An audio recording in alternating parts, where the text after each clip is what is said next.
Social media দেখতে পাচ্ছি শিক্ষকদের নিয়ে করা হচ্ছে ট্রোল। পরিবারের কাছে নৈতিক শিক্ষা পায়নি তারা, মনে হয়েছিল তাদের গোড়াতে গণ্ডগোল। এতদিন পর শিক্ষকেরা জানিয়েছে ২০ বছরের আবেগ। কথা শুনে কিছু লোক ট্রোল করছে, এখনও জাগ্রত হয়নি তাদের বিবেক। কারো ভালো সহ্য হয় না, হিংসা করা তাদের স্বভাব।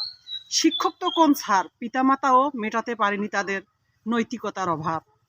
ট্রোল করতে এত ব্যস্ত তারা, ভুলে গেছে তাদেরও সন্তান আছে। দিন শেষে বুঝতে পারবে তাদের সন্তানেরা কি শিখবে তাদের কাছে। শিক্ষককে কিভাবে অসম্মান করতে হবে বুঝবে তারা পিতামাতার ব্যবহারে। নৈতিক শিক্ষা দিতে না পারলেও সন্তানদের খুঁজতে হবে হোটেল কিংবা বারে।